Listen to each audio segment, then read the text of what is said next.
Yeah, of course. The final thing I want to chat to you about is, I suppose, third level football. It's not really in your remit necessarily, but you've been there as a player yourself in the past. It's where you probably got your first taste of Leitrim football and some of the people in it, whether it's Barry or Emlyn. I know we're on teams with you in what's now ATU Sligo.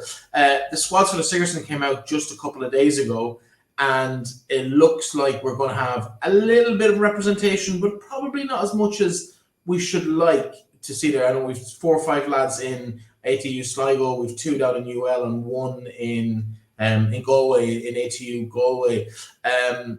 Is that something that we're maybe missing a trick on in Leitrim for lads who go to third level who don't get involved in the really high performance squads, whether it's hurling or football? Is that something we've kind of missed out on over the years?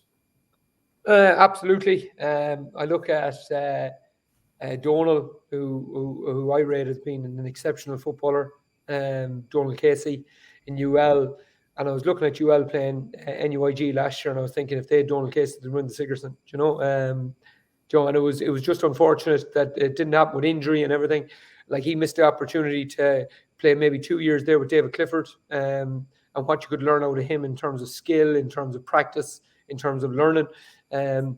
Like I wrote about my time in IT Sligo when Barry and James Clancy were there with me. Barry McGuiney and James were there. And what we learned off a guy called Paul Finlay, who you still seen dancing around the Monaghan County Championship and the Ulster Championship a couple of months ago, a couple of weeks ago.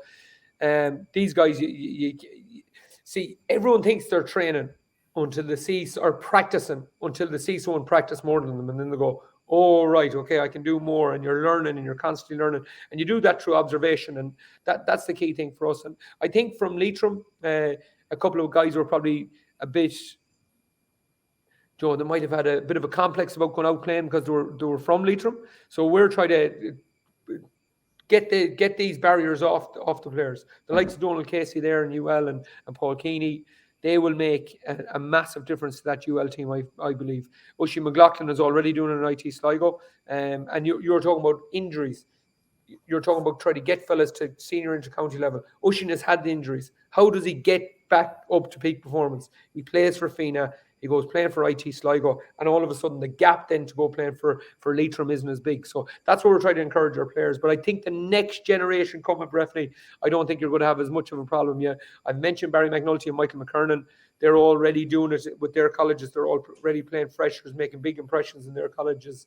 The likes of, I think, Jack Casey and these guys, Hackett and all these guys coming, I think they're going to make a huge, huge, huge difference. Paddy Kane from Leitrim Gales, when they go, I think they're going to get into these squads, and then it's going to push on. So you only need one to do it, 1 or 2 to do it, and then the rest of the guys then will follow suit. But it was disappointing to only see 8 to 10 players in the squads.